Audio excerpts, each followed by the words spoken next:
Hello and welcome to another episode of Unlock Your Soul Magic with Nikki Joshi.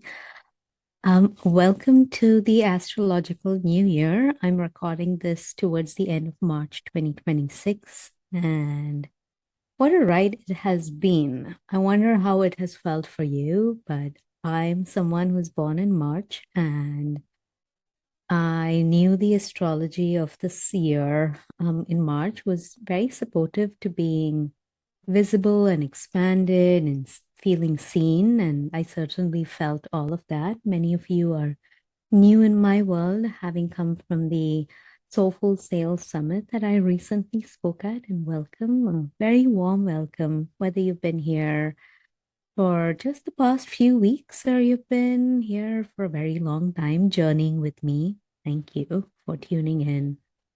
Witnessing is a very powerful energy, and I receive that as much as I trust that we can all have a shared experience.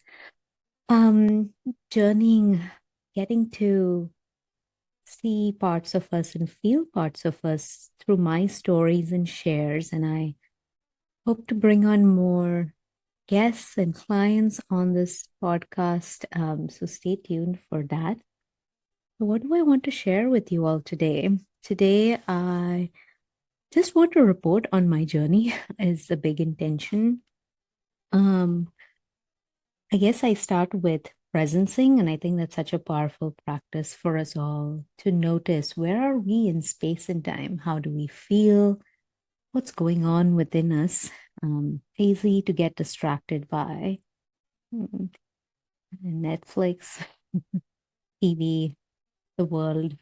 There's a lot also going on world-wise, and if that's weighing on you, I want to take a moment to acknowledge that. I feel it too, and I also protect my peace and how I feel internally, and if that means consuming less and creating a bubble around me at times and titrating how much I take in, that is okay. I think that is very important in the flood of everything going on. It's when we can feel resourced within us is when we can bring the best of ourselves, allow our gifts, allow our soul, allow all of our energy to come through where it's most needed. And as much as we're all deep feelers and deep contemplators, we think a lot, we are considerate about what we do and how we show up.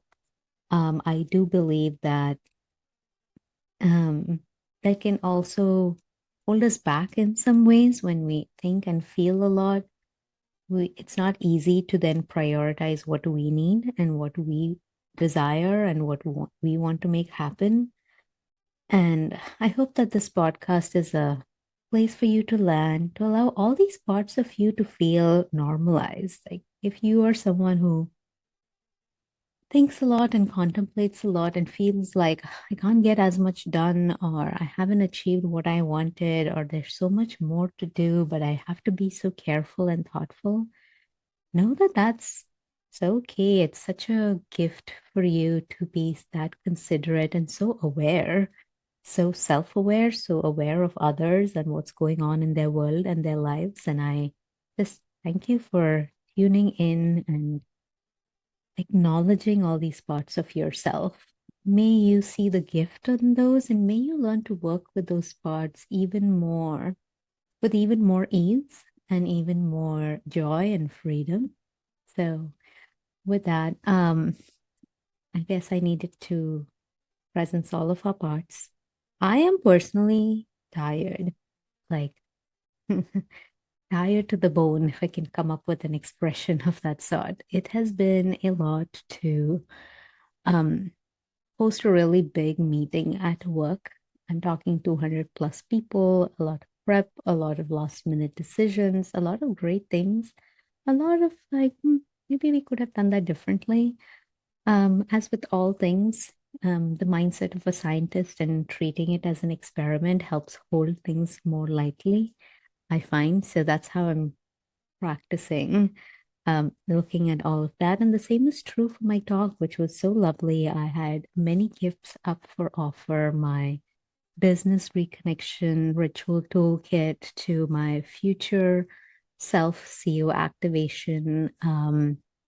and a GPT and a sales energy integration guide. I had like, it feels like this generous mm, buffet of offerings I wanted to bring there. And I'm very grateful for everyone who's tapped in and a nudge and encouragement to lean into those resources. I'll be sending more emails about it just so you're able to use all of that information and the portals that I've created to help support you in your business journey. And I think we can all use nudges and reminders back to deep thinking, deep feeling can also be a lot of distractions around us. So my hope is that my business creates a space for you to come back home to who you truly are, unlock your soul magic, as this podcast says, and really like reinforce the identity that you need in the season for what you are hoping to achieve or realize, receive even. Not all of it has to be doing, some of it can be being, and some of it can be receiving. Receiving is my word of the year, and um while that doesn't mean I won't do, I have practiced actively noticing where it feels hard to receive love or acknowledgement or um, like money, clients. Like there are places where I notice that I can hold back, or I think the biggest receiving that I'm working on, don't mind the computer that just beeped. The biggest receiving that I'm working on is really practicing being seen as my whole self, which is, I'm laughing and it feels so ironic because my given name is Nikhila, which I go by Nikki, which feels good to me in many parts of me, but I do really like my given name, Nikhila, and it means to feel and to be whole and complete. And yet,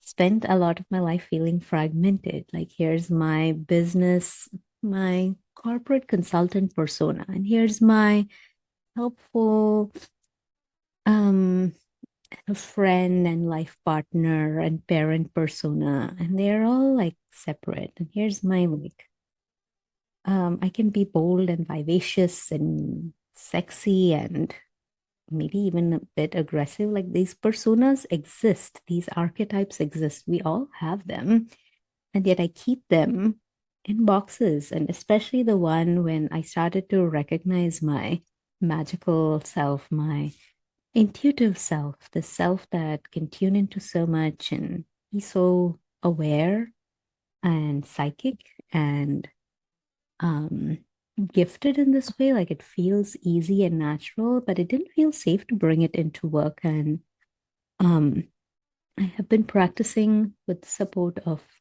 friends and coaches and therapists and healers and more to really, how can I bring it even more? And I've been seeing so much more evidence of that as I've been practicing. A few examples I can share is I did some coach training. I have done a lot of courses. I'm trauma informed and fluent on that front. I've done so many courses of all kinds since 2019, 2020, like even before the pandemic started, and it just only accelerated after that. So it's not just modalities, but also how to hold space for people, how to really hold space for my inner parts, my inner child, um, a lot of self-coaching, but also to coach others. And this was just a gift where I had the opportunity to do this as part of my work role. And so I spent 4 days in this coaching intensive, and it was just as even more magical, really, than I could have hoped for. All these people who have come together to really upskill on coaching, which to me is really what we learned about is deep listening, is to really ask powerful questions, to hold space, to hold the client's agenda, and just really reinforce skills that I have refined in many ways, having been a coach and mentor advisor in the workplace as a formal part of my role for 15 plus years, and having done it also as part of my soul business practice too. I really am in the process of contemplating and creating containers that integrate more channeling as well as integration. A lot of my work is really to empower you to receive, for you to activate your intuitive gifts, for you to trust your inner intelligence, your soul intelligence. There is so much of that within you. We all have it. We just have to practice like learning its language. Maybe it speaks in visuals or audio, or maybe you like to write, or maybe you create stuff. Like you can tell when you're in flow and things are just happening through you. You're a channel. And I really, in my containers, be it one-on-one or longer, really help you find that and trust that. I think the foundation of so much receiving, manifesting, confidence in our lives, um, and decisions come from this foundation of trust. So much self-trust. Like I almost am leaning towards calling myself a self-trust coach in the season. So I guess I wanted to really name that and say that because I think that's such a valuable thing for us all. It's something that I offer. So inviting you to explore my offerings or reach out to me at hellosoul@nikkijoshi.com if you want to learn more, or explore my website, nikkijoshi.com/soul hyphen offerings. Hopefully I got that right, and I will double check. But back to my point around bringing all of myself. And so in this coaching container through the Coactive Institute, I was so delighted to find that there was in their framework and practice, there's a whole segment around alerting intuition and using your intuition. And I was just like, oh my God, this is perfect. I'm so glad this is the reason I've hesitated going down the path of a lot of coach training as I develop my intuitive skills as well as um like do I become a therapist, or and sometimes too rigid of a structure may limit the flow of, well, would it be okay to go to a past life then or not? And so I've been like, what's the right path for me to continue to refine my skills even after hundreds, probably hitting thousands of hours at this point of practice of client hours and more. There's so much that I've done since 2020 era, which I don't believe it's that long, and now we're in 2026. And in this course, as we started to work on intuition, we did some breakout sessions where we practiced like as we listened to each person in the breakout group for like 2 minutes, really, we were invited to name qualities that we saw based on what they said, based on what we could feel, what we could sense about them. And then using that came up with suggested archetypes. Like, do you feel like, would you take on the archetype of an archer or maybe a shining star? Or maybe it's mine, actually. I really took on the archetype and energy of shining star. So this is me being my shining star self with you all. And else we had astronaut, we had so many cool like archetypes come through, but it was, I have chills, like it was all about tuning into their true self, their core self, just through a brief interaction. We don't know each other really deeply. Almost all of us don't work with each other in the session I attended. And so when I came out of some of these breakout sessions, I was so excited, and they started talking to us about things like clairsentience or intuitively sensing in your body and how to tune into that when you coach someone. And I had to raise my hand and say, this has been so exciting. One of my intentions for the 4 days was, how can I integrate more of my intuition with things that I do in a corporate setting? And this training really allowed me to do that. And I even named how I have practiced being what people would call being a psychic medium. And I didn't know how to bring any of those skills in a very active, overt way to the workplace without scaring people, or like, how okay is this to bring to the workplace? And this felt like a path, and I felt seen, and I was able to talk about what I do outside of work, briefly work, which I've done with safe people and in pockets here and there, but it's just exciting to have more and more opportunities of that sort. And I'm going to be doing even more of that. So stay tuned for that journey.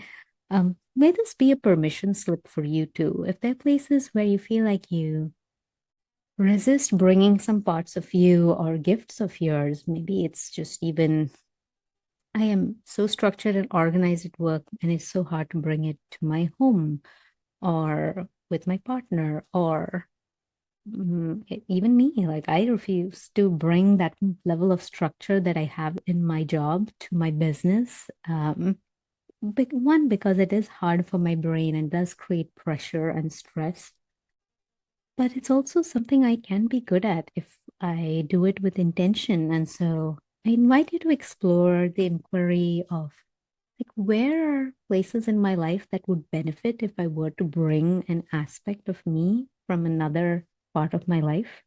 Something that I feel like I express and I'm so good at. Maybe you're very creative and artistic and colorful in many ways, and yet you like slim it down and don't show all of it, perhaps at work, perhaps at home, perhaps with certain friends. And what might it look like? The answer may not be to express it like without abandon everywhere, but to thoughtfully, as I know you all think deeply, to thoughtfully think about or reflect on um, what might it look like? Could it feel better? Could it look better? Would it help you? For me personally, I started to see the extreme drain that was happening when I would hide these parts of me that were so important in my life, in my work, in my day job. And so, yeah, I'm like finding ways to make this more sustainable and more aligned by just